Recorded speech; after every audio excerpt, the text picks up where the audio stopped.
What is going on, Replo fam? It is your boy Sanjay, and I am excited to bring a guest who has not been in our ecosystem long, but is making some moves. I've got Ish here from the Tap. Ish, how are you? I'm doing great, Sanjay. How are you? I am doing well. Now, we got connected very recently, and I'm excited about what you're working on, mostly because of how I guess physically interactive it is, as well as it is kind of digitally interactive. And we'll talk about what that is in a second. I guess the easiest thing we can do right now: tell us what the Tap is, tell us what you're building, and why you've decided to commit your life to doing this right now. Oh man, my life. All right, let's get into it. Okay, well, in a nutshell, we're really just hoping to reimagine how brands are connecting with their customers by turning their products themselves into a new owned marketing and retention channel. So the company was founded with a pretty simple, but I think a powerful insight, which is that there's only one time that customers are excited to engage with the brands that they're purchasing from. And unfortunately, it's not in their inbox, it's not on their social media feed, it's definitely not on your website. It's when they're actually using your products. So when a customer is using your products, you have 100% of that attention.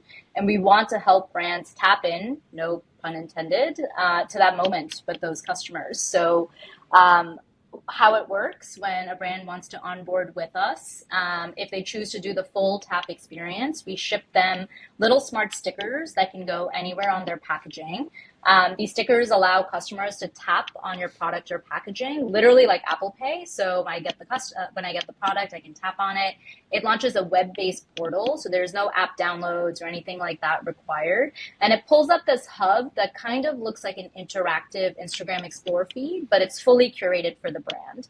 So we have all sorts of modules in there, ranging from things like tutorials and videos and recipes to more fun things like games and quizzes and polls, to even some community driven modules where they can interact with other customers within the community itself. So for the customer, it's just kind of this beautiful way to engage with the brands that they've purchased from and be rewarded for continuing to engage with them. And for brands, you're able to capture zero and first party data that you've never had access to before. So yeah, it's been really fun. So just so we're clear, we've got product here. You get it. You tap your phone. You get an experience on your phone, and it's everything from tutorials all the way to like loyalty and other content. Um, Exactly. and so as, let's actually like kind of zoom back a little bit. I was kind of curious to know why this idea, why now.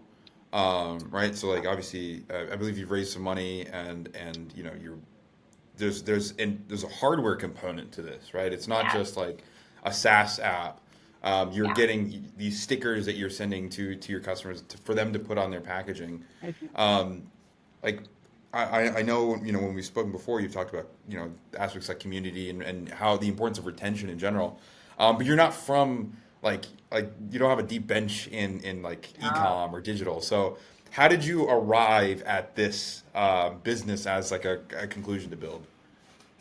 great question. So, as you've alluded to, I don't come from the commerce space. My background is fully in technology. So, I started my career as an emerging technology consultant. So, I had cases ranging from things like 3D printing and drones and AR and VR. Did that for a couple years, loved it. Went on to become a fellow at Google X, the moonshot factory at Google, which was also an amazing experience. Really got to dive even deeper into some of these emerging technologies and how they're disrupting people's lives. Then went off to Stanford for my MBA, and it was really actually at business school where I dug into this idea. So my whole ethos in life, but especially during business school, was this concept that I think technology is the same thing as magic. It's just magic that we understand and can kind of put some scientific backing to. And I really wanted to find a space that I felt could benefit from some technological magic. So I was just looking into my own life of where are areas that I think there just isn't as much oomph as we would like there to be.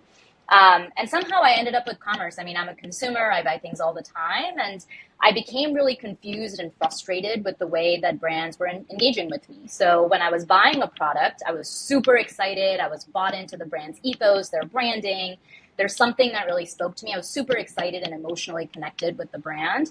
But once I purchased the product, it was kind of up to me to figure out how to use it. If I wanted to learn more about the brand, I had to go to TikTok to figure out how other people are using it. I had to go to their website to find out what other products they had. I could go to YouTube to see like how other folks are engaging with the brand overall or what they thought about it. So it just really didn't make sense to me that it went from this really emotional connection I had to the brand to really this super transactional one where all I heard from the brand was emails. I got emails asking me to buy more, to check out a discount that they had. It just didn't feel like there was a connection there anymore. So with my background in emerging technologies and user experience, I was like, I wonder if there's a better way to do this. And that's really where we came up with this insight around, we interviewed like hundreds of consumers and realized that the time that customers want to engage is not in an email and not in ads online. It's not on the brand's website. It's when I'm using your product. So we tried to figure out, okay, what's an interesting way that we can help brands connect with those customers in that moment. And the closest thing that exists today is QR codes, but QR codes don't work. QR codes have scan rates of between 1% to 2% on average. And we were like, okay, what if we tested these? They're called NFC tags, the technology behind these smart stickers. Near field communication. Right? Yeah, there you Is that go. what the yeah. Anyway, That's what sorry. the tech nerds call it. Yes. That's right. And in doing some preliminary testing with our early pilot customers, we found that the tap rates were between 20 to 40%, which was really encouraging for two reasons. One, people knew how to use these tap tags, as we call them. And two, it really showed us that customers wanted to engage with the brands that they're purchasing from. I mean, 40% is it's a very high metric. So that's kind of where it started, just kind of this curiosity around, hey, can we make this experience better? Because I wanted to engage with brands and I was curious if other people would want to do the same thing. And turns out the answer is yes. And here Tap is today. That's one of the things that I think most fascinating about the story is it would have been probably simple for you to just stick on the software side, just doing the software side. I'm sure having that Google X like Moonshot Factory Yeah. exposure, working on actual hardware stuff, allowed this, but it's still pretty seamless. I've used some of these tap tags before, and to your point, it is incredibly intuitive. I Yeah. remember being in like IRC in 2019, and my buddy and I, we were like SDRs at this company. We had QR codes on our phone background, and it would Wow. scan to a text message, and it would send the text message, transfer the card, and then like we'd book demos that way. But that was like before COVID, before QR code scanning became a little bit more Yeah. ubiquitous, like with the average person. But I feel like the tap, that has always been like people just get that immediately. They've never like that's like the closest thing from a hardware to software thing, that I think is pretty evident. Okay, so a really beautiful Yeah. like story to get to the start. Um, what tell me about like some of the initial conversations. Like, what were the questions you were actually asking these people to validate this? Like, and like when were you really like, okay, we have to do this like right now? So it's interesting because we're a B2B2C company, but I really think about us as a B2C company. So if we can get the end consumer to be really excited about what we're doing, then it's very natural for brands to want to engage, to pay for that type of software slash experience. So we really started on the B2C side, as I mentioned. So while I was at Stanford, I took a bunch of entrepreneurship classes. Some of them were ones where they were kind of like labs where you could actually go out and just start chatting with people. And the biggest kind of question I had, it's a leap of faith assumption is what they call them. Like, if this isn't true, then this company is not going to work. I had two leap of faith assumptions. One was, do people know how to use these tags? So to your point, I mean, now it's like, yes, it's very seamless. And I think Apple Pay is really kind of helping, and Google Pay, where people are kind of used to this concept of tapping. So that was something I wanted to figure out. And two, as I mentioned earlier, is, do people care? Like, okay, yes, maybe they know how to tap on these tags, but do they actually want to engage with these customers? So the way we validated that is we brought on some early pilot customers. These are some awesome brands that span across beauty and supplements.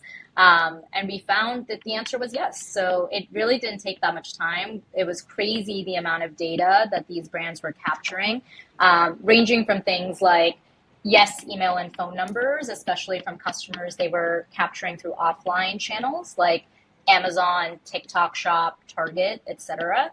But even zero and first party data around, why did the person purchase this product? What type of content are they most engaged with?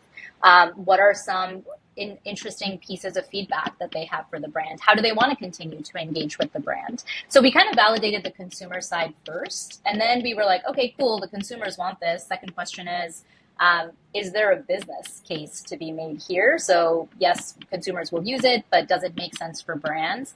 And that's where I started chatting with a bunch of different types of brands across the commerce landscape.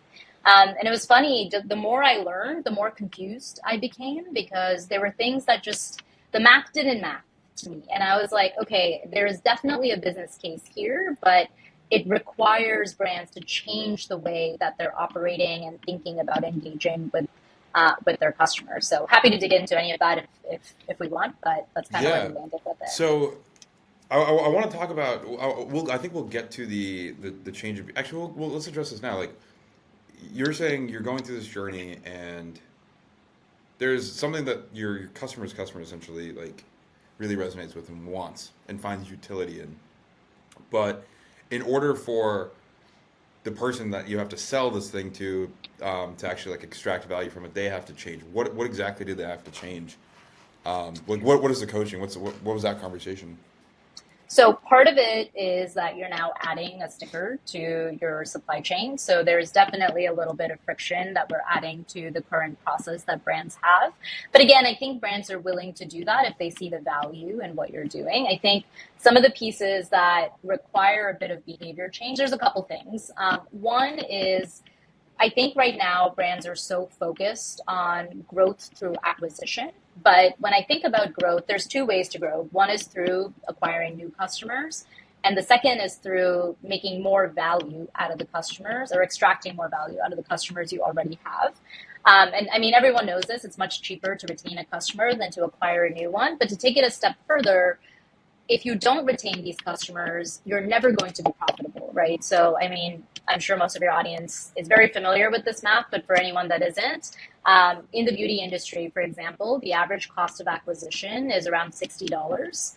But that is more than the average order value of any of the products that they're selling, which means they're losing money on the first purchase of that customer. So if they don't come back, you actually will never be profitable on that customer, and you lost money on acquiring them. So I think one piece of this is helping brands understand, like, yes, growth is really important, but there's two pieces of growth and both matter. In fact, I would argue that retention matters more, because there's more value that you can extract out of those customers that can then feed into becoming more effective ways of acquiring more new customers. So that's one. The second is the channels that brands have access to. So today, it's kind of crazy. 90% of GMV actually flows through third-party retailers. So Amazon, TikTok Shop, Target, CVS, Sephora, etc., which means that brands only really have access to about 10% of the data of the customers that are buying from them, which is definitely not their fault. And it's kind of crazy to me that they don't know 90% of who their customer base is. And because they've never had access to it, it's not really a priority to understand who those customers are, why they're buying their products. And I would argue that a customer that buys on your website is very different than the customer that happened to see your product in a Sephora or a Target and was like, sure, I'll try it. I think those customer journeys look very different. So Another piece of the education that we're trying to do with brands is like, hey, of course your DTC channels matter and you have a lot of ownership over that data, but now we're actually giving you access to ownership over all of your customers. Instead of renting these customers is kind of how we phrase it, you should start to own that data and understand who they are. So that's kind of the second piece of what we talk to brands a lot about. And the last piece, this was really shocking to me. I was talking to a bunch of retention leads at a couple of like pretty well-known brands. And they were telling me about all of this amazing content that they had and great resources. So really putting a lot of effort, resources, time into creating valuable content pieces for their customers. And I was like, this is great. Like, I think this is a great way to engage with your customers, but how are you reaching them? Like, where is this content? Where does it live? And the only answer I ever got was email and sometimes SMS. And that was really shocking to me coming from the tech industry, because I was like, no one is, I can't tell you the last time I opened an email that from a brand that was trying to get me to buy more of their stuff. So it felt kind of like a waste. There's so much effort being put into creating great resources for these customers, but they never see it because no one is looking at those emails. It's going to a promotion tabs on Gmail. It's kind of wasted. So one of the ways that we think about what we're doing is introducing a completely new channel for brands to engage with those customers. And it just so happens to be much more effective than email, SMS, socials, et cetera. So yeah, I would say those three things are kind of the key change factors that we're trying to get brands to understand. Got it. One of the things you said earlier about, or actually, as people use your tool, or as your entire biggest suite of products now, ship out product to customer, they tap, you get all this information, you have this experience that they have on their phone in that moment. Do you see people actually engage with the emails that the brands are sending more after that? Like the follow-up, post-purchase series that someone sets up in Klaviyo, do you see like engagement go up? Like if you had sent your the tap kind of stickers versus not doing that? So email is always going to be email. I don't know that it's any more or less effective coming from a specific platform.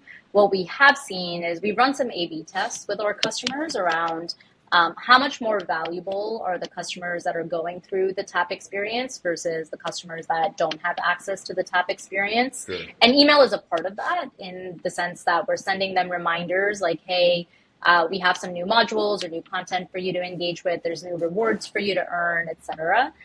What we found during these A/B tests is that over a period of 60 days, tap customers spent about 47% more than non-tap customers. So there really is a value around, we kind of sometimes talk about it as community engagement, where you're bringing those customers into your world. To answer your question, the email is a part of it, but I don't know that the email is where some of that additional spend is coming from. It's truly because you're engaging with them in meaningful ways. For example, one of the brands that we work with has this fun little game where you're kind of avoiding some raindrops. It's a beauty brand. And then when you get the product's beauty product or the brand's beauty product, you can now like go under the rain and your hair is not going to get messed up. So we saw some great engagement with that game. And the more people played, the more points they were able to earn that they were then able to redeem for either discounts or merch from the brand itself. So that's kind of how we incentivize customers to continue to engage. And because we always have refreshed content, whether it's new games, new quizzes, polls, videos, etc., there's an incentive for them to continuously come back to the platform. So the natural question that I have hearing about the game is like, okay, how easy is that to do? But it sounds like you're actually building kind of like maybe templated games that people can then go and apply their own branding to build those experiences. That's part of what you do. Okay. Yeah, so we're very modular in the way that we create these apps. So we have just like some basic modules that people can plug and play into. So that's quizzes, videos, recipes, some community engagement stuff in there.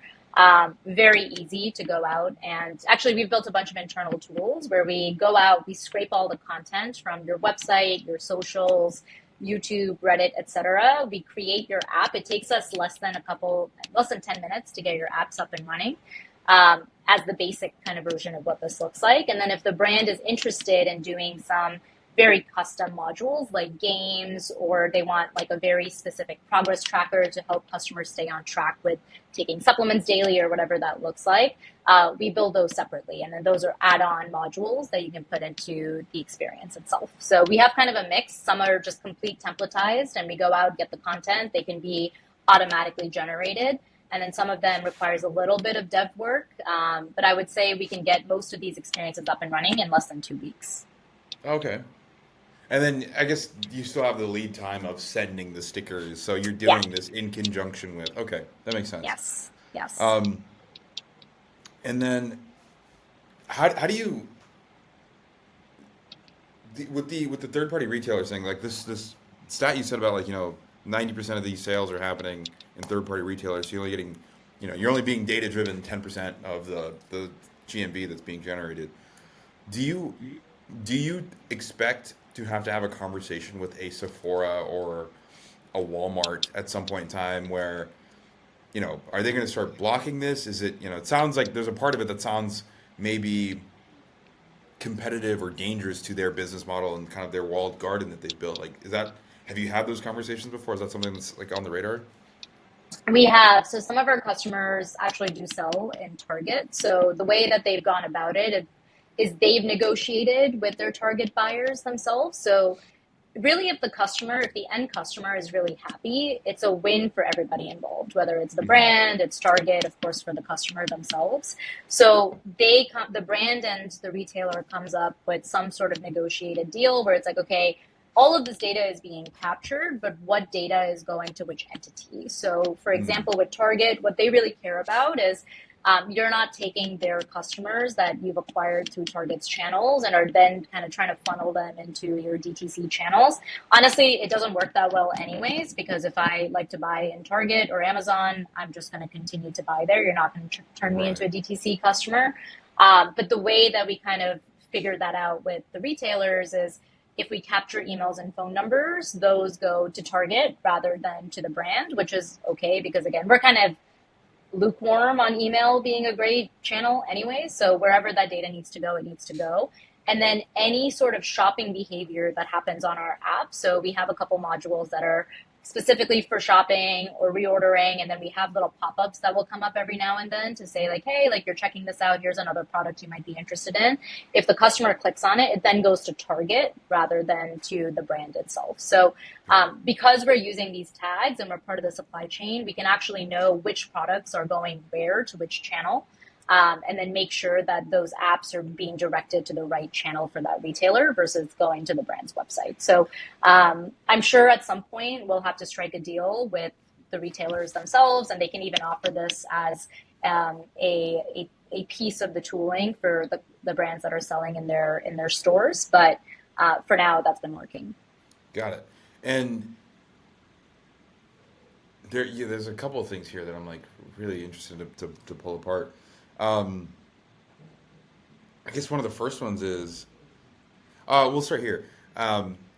You said you tap your phone on the sticker, it opens up an experience. Is this like an app clip where you don't have to download, or is this or is it just like a web page? What exactly is this type of experience that people are going It's called a PWA, Progressive Web App. Oh, it's okay.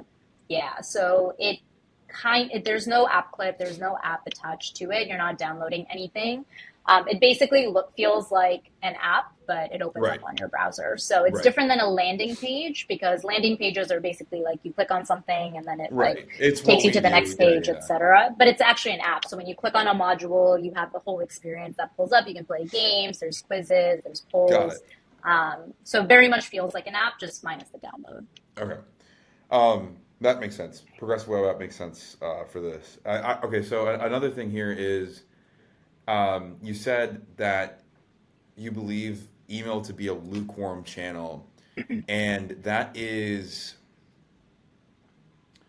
interesting to me because that is like kind of competitive or antithetical to everything that I believe personally. I think it's like still one of the most underutilized, like underdog channels.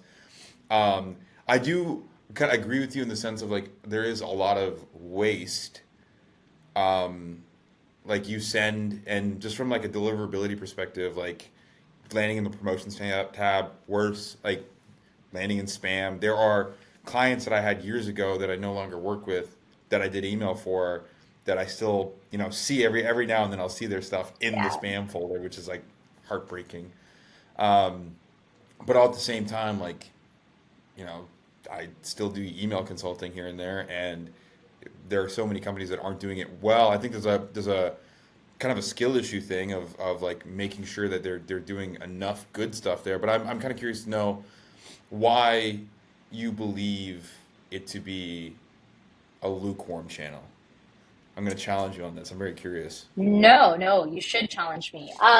So I think it's fair to say that email has a lot of room for improvement. So I agree with you that there's a lot of low-hanging fruit when it comes to optimizing email. So, for example, I was chatting recently with one of our advisors who used to work at a very well-known brand, and he was kind of in charge of doing some cool email campaigns for this brand. And what he came up with was pretty interesting. So basically, they were sending out these emails that kind of looked like deal or no deal type of like experiences. And it felt like a gamified email where you Sure. click on the briefcase and you got some sort of discount depending on which one you picked. Something, it was something like that. And it did really well for a period of time because it was different. So Mhm. to support what you're saying here, I think there's a lot of innovation that can happen on the email side. Just sending kind of the generic flows is not really that effective. And I think that's kind of what I'm referring to when I say it's lukewarm. But I will say that because so many brands are using this kind of generic approach to campaigns and their flows, it reduces the efficacy of that as a channel from the perspective of a consumer. So Right. I can't, like, if of the 200 interviews that I did with consumers, not one time did someone mention email in a positive light where they were like, oh, like I got this really Sure. cool email once. So it works. I guess my challenge back to you would be, is it working because the email is really good, or is it Yeah. working because you're giving a discount? And Sure. is discounts, of course, are going to work, especially for Hmm. customers that already love your product, etc. But is that really the most effective strategy to continue to retain customers? So, A, Yeah. you're giving discounts. B, you're probably giving discounts to people that would have bought your product anyways, because Sure. those are the people that are most engaged with your emails. So it's working in that like people are converting through those emails. But when you think about the threshold to how much engagement there could be, it's Sure. very low on that totem pole for me. So I'm Sure. not saying email shouldn't be done. It should be done, and I think there is a lot of value in continuing to optimize email and making it better. My question is there a step change? Like, cool, we can continue to Hmm. optimize email by this much, this much, this much, but what if we did something this much? And Yeah. then it's just completely redefining the channels through which brands are trying to engage with their customers. Yeah, I mean, I think like, I think everyone's chasing incrementality. I will say, before I get to the incrementality thing, I will say I think consumers are the biggest complainers on the planet. Yeah. So they'll be like, this this freaking email sucks. I hate it. Or I hate getting emails. Everything is spam. It's the worst thing in the world. Yeah. And then you go see like the engagement rate or like the purchase rate on not like a non-sales email, like just even just like recipe, like let's say you have like Hexcloud sends out like food Yeah. recipe stuff, which is content, but not so much like to buy pans. People buy, convert from there. So it's an interesting thing, but I think it's like a Hexclad is a very sophisticated company. They've done all of the basic flows. They have advanced flows. They have post-purchase stuff. They have post-purchase upsells, like really like mapped out. 99% of companies barely have their abandoned cart turned on correctly. If they're using Yeah. Klaviyo and Yeah. Shopify, like they Totally. have abandoned checkout turn on, but not abandoned cart. And there's a distinction there, Yeah. like, and most people don't even know about that. So I think like to your point about the step change stuff,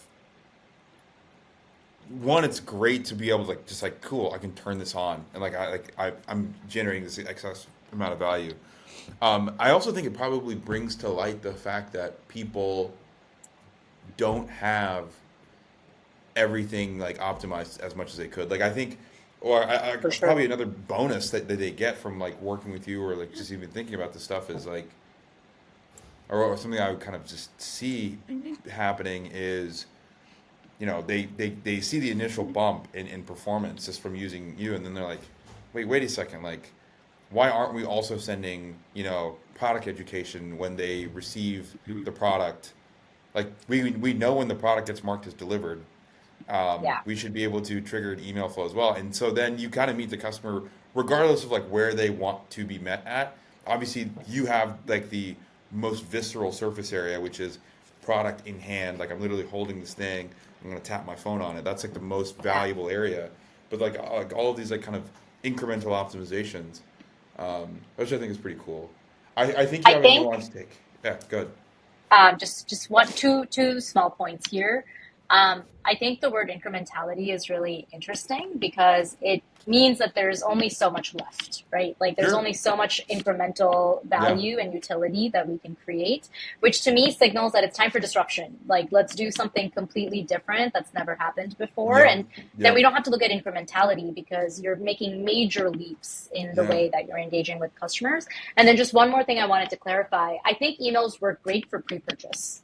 I think emails are great for like when there's abandoned cart flows and you're trying to just stay top of mind for someone that saw your ad. I think there's like a metric where you need to show up 14 times to a Yeah. customer before they like remember you or something crazy like that. So I think email is a great way to continuously do that, to get people to Yep. make that first purchase. All I'm saying is that I think the second purchase is even more important than that first Yep. purchase, and email is no longer going to be the channel that Yeah. matters in order for you to do that. So it's not about staying top of mind at that point once I've bought the product. It's about helping me extract as much value and making me feel like I'm a part of this brand that Right. carries me into making that second purchase. Do you like? I'm sure you have this data. I'm kind of curious to hear like how much faster you said. I think you like people use the tap experience. They get like a 40% more likelihood of the second purchase. Is that what it is? Um, They spend 47% more they spend 47% more. in Wh- future purchases. Yeah. And then what's the time compression there? Because I would imagine if you're educating a customer more, you're helping them use it more. If there's stuff like, hey, take your vitamins, dummy, like that type of stuff, Yeah. right? Yeah. Like there's consumption, so there's naturally a repurchase that's going to happen on a consumable if you're reminding them to consume the product. Um, but even on like maybe something that's not necessarily on a set schedule, like a supplement might be like makeup. Maybe that's Yeah. actually consumed more, truthfully. But like, um, do you see like, or how much time compression are you seeing like between the first and the second purchase? Our tests were done depending on the brand between 60 to 90 days. So it's not that it took 6 months to a year to see any of this data. It was very quick. So a part of this is to help customers continue to consume and remind them to stay consistent with using the product. I think a bigger part of it that we underestimate is kind of going back to the beginning of this chat is around helping customers feel like they're still a part of the brand that they're purchasing from. So I keep throwing crazy stats at you. I'm going to throw another one at you, but I think this is really insane that just compared to 5 years ago, in every single category, there are 6 times as many brands today, just compared to 5 years ago, which I think is crazy. And the crazier piece is that someone still bought your product. So when I bought a supplement or your beauty product or whatever it is, I didn't buy the other 50 to 75 other brands that are basically promising me the same thing. So what does that mean? It means that you've won me over in some way, whether it was your branding, it was your messaging, it was your actors and actresses that looked like me, it was your content influencers, whatever it was, there was something about your brand that resonated with me. So it's really simple to then continue to help customers feel like they can participate in that brand universe that you've created. So if you can keep them in your little bubble, they will continue to purchase from you as long as they need more supplements and they're going to continue to take their magnesium or they're going to continue to use concealer or eyeliner or they're going to continue to eat whatever product it is. That category, as long as they're consuming in that category, they will continue to choose you because now they feel like they have an affiliation to that brand. And I Yep. think that really is the biggest piece that brands are missing, which is there isn't a platform or a channel or like a space for me to go into to feel like I'm engaging with that brand. I can go to your website, but your website is supposed to be to get me to buy more of your stuff. I can go to Instagram, but I don't follow that many brands on Instagram, and it feels very like advertising heavy, and you're trying to get me to buy more of your stuff. So if you kind of see the pattern, like everything is really about buying more stuff. There isn't a space for me to go to authentically engage with this brand, and then of Mm-hmm. course continue to buy your product, but you don't have to sell me on it anymore. You just have to make that feeling of belonging as strong as possible. And as we know from psychology, if you can get people to feel like they belong in something, that's a really powerful place to be. Yeah.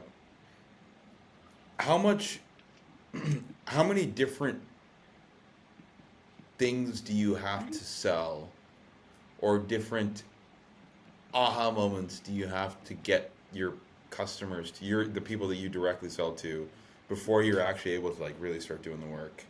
Because it sounds like, because you do so much, and I think that this is something that we actually deal with a lot as well at Replo, is we have to convince people of 3 to 5 different things, and we have to figure out where they live on the continuum of like being aware of the problem, them suffering it, the solution, Yeah. us being able to provide solutions, and we've solved so many different problems in so many different ways, and we have to like try to slot these things in. So like I Yeah. feel like it's something that you I would imagine you experience something very similar that we do, and With the so I'm kind of brands, you curious, mean?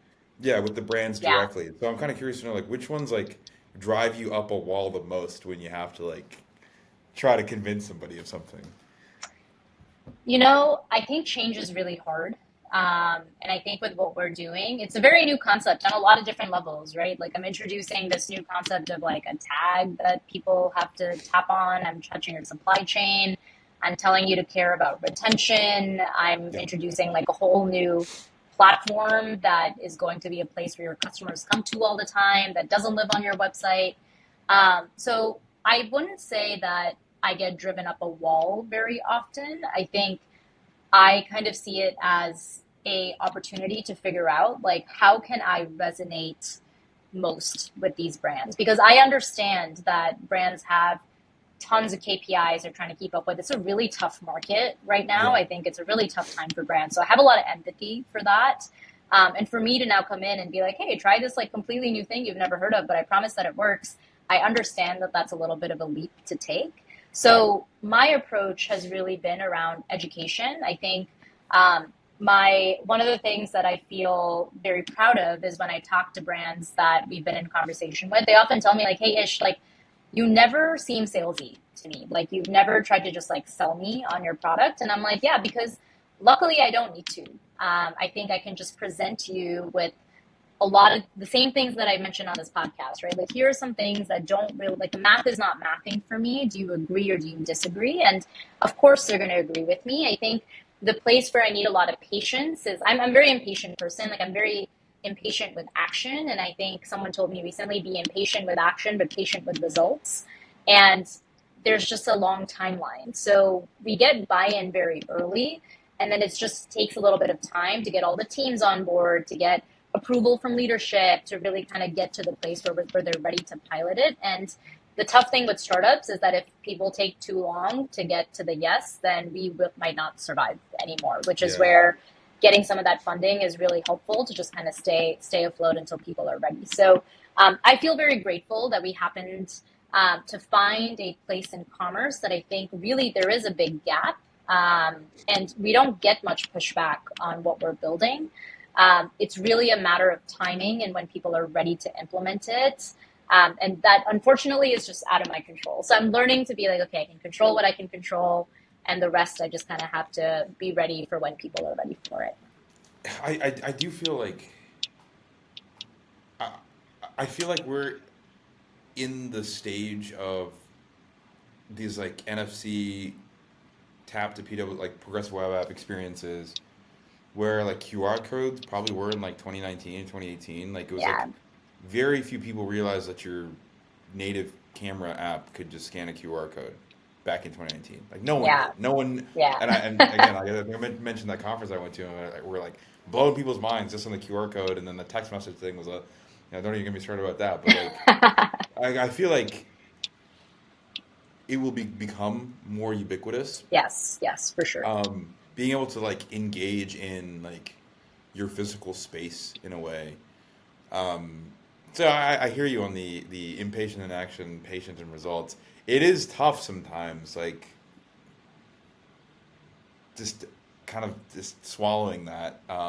I know. Any advice? How do you To do it? Do you just like go distract yourself or no, you just don't keep going. I mean, I think like the yeah, biggest thing is like if the mission's important enough, right? Like yeah, for me, the way that I look at what we do at Replo is really what we do is like we try to democratize the ability to sell stuff on the internet, and yeah, that's not like on the website anywhere, but that's like what's in my heart, is what yeah. I would say. Oh, I So love that. Yeah. that is like way more interesting than like we do landing pages or we help you build Right, funnels, which right, is cool. Like it is cool, and there's utility, there's direct like impact on it. for But sure. if we need to like, if I need to comfort myself at night, it's not going to be like, oh man, funnels. It's Yeah, I'm actively working towards something that in the future will help more people than ever before like sell stuff and like enrich totally. themselves, and I think that's noble. It impacts not just our customers but our customers customers, right, to your Yeah, point. And you actually yeah, have a more direct line to it, I think, than we do, because like customers physically like can experience using your product, our customers yeah, customers, right? Whereas with us, like they don't maybe really know, like they're on a yeah, Replo landing page, yeah, you're buying from us or whatever, but they don't really know. So I think that's cool. So I think it's just like, yeah, the mission has to be bigger yeah, um, than just like the day to day, like totally. the B2B tagline or whatever. One thing that I do, which maybe is kind of like funny, but I love it, is when you're building this type of stuff, you have all sorts of monitoring tools to make sure your app isn't down, et cetera. You're kind of seeing the data. And in one of the tools we use, we can actually see session replays of Yep. consumers that use our app. So we can literally see like where people are tapping, how they're Yeah. engaging, every individual session. So Yep. any day where I'm just kind of, having one of those founder days where you're like, oh man, like today is not an easy day. The thing that will always pick me up is to go and watch some of those session replays and just see Yeah. people like you can see the delight, like you can see the moment of like, whoa, like this is really cool, and they're like excited to go through the different modules and play the game and take the polls and Yep. get the points and then go redeem them, and like it's this whole gamified experience with their brands. And nothing brings me more to going back to my whole thing about like technology should feel like magic. um, that's what keeps me going. So it sounds like for you at Replo, it's very similar around like you're building this like new way of selling things on the internet. So if you can see that happening, you can see the through line, even if it's like a glimmer of it. Yep. I think Replo is well positioned to be doing that. I appreciate that. I the so I mean, yeah, we do the same thing like in post. We go into post hog and we'll watch like people click Yes, around. post talk, the Yeah. best. So for the ecom people like who are just like selling products on the internet, probably not familiar with post hog. I wasn't until I started working here. Yeah, yeah, In the tech world, very common tool for all sort of analytics and feature flags and session recording. So that's essentially our heat mapping tool. So for everyone yes, who is on Shopify using a Microsoft Clarity or heatmap.com or whatever else, that is our like tech person, like yes, software person's version of one of those softwares. Um, and I will say this is if you're listening to this, so one of the things I try to do with this podcast is essentially like bring fire to the people, and in terms of like new things to test. To your point, it's not just the incremental stuff, but also what's like the 10x, what's the 100x yeah, moonshot stuff that you can get. And I hope that like someone watches this, listens to this, and says, this is actually something we would love to test. That is like the goal of this. yeah, I want to find interesting things and bring it to people, and I think this is one of them. But really, in general, like if you're an e-com person listening to this, obviously go try this. But also, if you have heat map software on, your Clarity, which is free, like any of the other ones, like go watch those session recordings, see how people are using your website. yes, If you're feeling down, those are real people on the other side of the screen. And Ish, I think for you, like like because you see the tab, someone has to physically, someone took a physical action yeah. to interact with that, and it's a little bit more, thumb scrolling, um, for the rest of us. But no, I think that's pretty interesting. And if you take nothing else away from this, Yes. viewers, just go Find watch the your selection joy. recording Yes. and find some joy in this. So I know we're coming up on time. There's a couple of things that we didn't get a chance to like really dig into. So look, we're gonna have to Yes. have you back to talk about. I know you have a lot of we've talked a lot about like retention stuff Yeah. in general. One of the things that you mentioned at the beginning of the conversation, or before we started recording, is offers and how you've been able to kind of like workshop offers with your the brands that you work with. And I think it's incredibly important to your point about, discounting and like the degradation of margin and brand equity over time. Like everyone is thinking about, Yeah. oh man, if I keep discounting, but I need these sales now, but if I keep discounting, I'm just going to be a bottom of the barrel brand. Yes. One of the many, people in the brand graveyard. So I'm kind of curious to know, in the few minutes that we have left, what's like your offer creation protocol, or like what do you recommend to brands, whether they work with you directly or not? Like how do you think about that? So I think discounts work up to an extent, but at some point you're just like I mentioned, you're giving discounts to people that would have bought your product at full price. And the real key there is what channel are you reaching those customers through? So if it's through Mhm. email, it probably is the people that are the most already engaged with your brand, Mhm. right? So the question becomes, how do you get that type of information to folks that aren't really paying attention all the time to your brand? So what we often advise brands on, so the way our platform works, I don't know if we got into this much, is we have all these different modules, the games, the quizzes, etc. And each of those modules have a certain amount of points that are associated with it. So we've really kind of gamified this whole experience. You're trying to get people to continuously go through the different modules, come back every week, and there's new content, etc. And as you earn those points, you're actually able to redeem them for different types of rewards. So this is kind of where we talk a lot with brands. One thing you could do is obviously give discounts, but we very highly encourage our brands to not go just the discount route, but to actually give merch. So it doesn't always have to be physical merch. You could have like exclusive recipes, or if you have some sort of influencer that you're working with for your brand, the very kind of highest level of reward could be like a 5-minute FaceTime call with that person, whatever that is. You really have to understand what your customer wants, and that's how you create super fans. So the example I always give, I don't know if you're familiar with this workout class called Solid Core. Yep. I'm Okay. familiar, but my Okay. body will tell you that I've never been to one and do I not have any plan recommend to going. go. I Yeah? recommend Okay. going. All right. It's a good workout. So I have been going to Solid Core for a couple of months now, but over the holidays they had a special called Solidays. And basically you had to go to an obscene number of classes over a period of 2 weeks to get the sweatshirt. Now the sweatshirt was probably like $15 from Yep. some random merch website that they went to, but I couldn't book a class for those entire 2 weeks because people were Wow. so obsessed with just like earning this reward. So not only should you have merch that kind of resonates with your customer, but it should be something that they can't buy.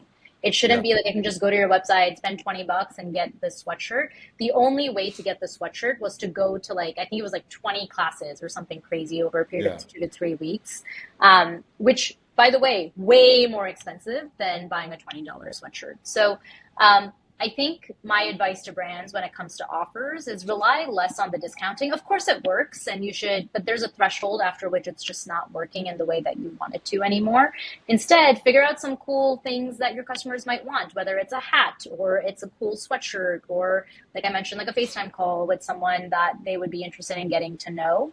And then don't sell it. Like it has to be Yeah. earned. And the only way to earn it is by engaging with your brand in meaningful ways and feeling like you're part of this community. My hat, I've got the Alex Hormozy Yeah, acquisition.com hat, and it's because I went to his event, his live event, there you go. and I bought 3 books, so it's still Yeah. like I had to earn it in some way, but like, did I need to spend $75 on books for the same book? Like, no, not really, but I wanted But the you wanted hat. the head. And it's a pretty interesting social signal. So your gamified social Yeah. signals, the same way the solid core sweatshirt would. Like, oh, like I'm Yeah. like so like solid Yes. core. I don't know what the terminology of that person would be, but Yes. like Very they're so hardcore hardcore. about that, right? Like, so I think that's, Yeah. I think yeah, I think part of our like kind of offer education too. I think is very much like is gamifying what makes a like or you can kind of reverse engineer your best customers. You can go like Yes. interview them. You can go like analyze their buying patterns, their psychographics, demographics. It might be like geographically Yeah. concentrated. There's all these sorts of things, and then just kind of gamify a path to becoming that. Yeah. I think the best loyalty programs in the world do that well, Yes. and the rest are just like weird punch cards Yeah. that are whatever. But that's actually really great Totally. advice. Okay, so final minute of the pod, episode one with you. I want you to come on and do this again. Hopefully we'll get to do one IRL soon. But if you could give brands watching um, one piece of advice that isn't just like, hey, sign up for a demo and go check out Yeah. what you're doing. That's true. Go do that. But if you give Yes. them one piece of like parting advice today, what would that be? I would say treat your customers like your community and your biggest super fans, and treat every customer as the potential of becoming like your biggest super fan. And I think that goes back to a lot of the pieces that we discussed here around retention, around your offline customers, around how you're reaching them. And I think if you can be the best brands in the world are really good at turning their customers into super fans. So if you can create ways to make it easy for people that are purchasing from you that are already on that path to becoming, they're already fans. Um, but if you can give them an easy way to turn into super fans, whatever that looks like, whether it's with tap or it's through some really cool email flows, whether it's through some sort of activations that you do in real life, that will never serve you wrong. I think getting caught up in like the incrementality tests and stuff, all of that is very important. But sometimes if you take a step back and just be like, what's something different and something authentic that we can do? Those just somehow tend to work so much better Yeah. than anything else that you can dream up. That's awesome. I think one of the biggest lessons that I've taken away from you today is be like a Google moonshot person and think Yeah. about take a big swing. Take a big Yeah. swing is my Yeah. takeaway from that. Is like don't just worry about the extra 10x. Always 5%. 10x. 10x, yeah. Yes. Not yeah, instead of 10%, it's 10x. I love it. All right. Yes. Well, Ish, I appreciate you so much for joining us today. I'm looking forward to doing another one of these. Where can people find you before we go? Like, what's the best way to get a hold of you? You can go to our website, so the tap with two P's.io, or you can always find me on LinkedIn. I don't know if people can just look it We'll up. have it in the show notes for Okay, sure. Yeah, we'll make sure it's perfect. in Check the out the but show yeah, notes. Yes. yeah. There we go. All right, Or we'll just put my email in there. Feel free to reach out anytime. I love chatting. awesome. Sounds good. Well, thank you so much for joining us, and we'll have you back Thanks soon. for having me. Yeah. Bye.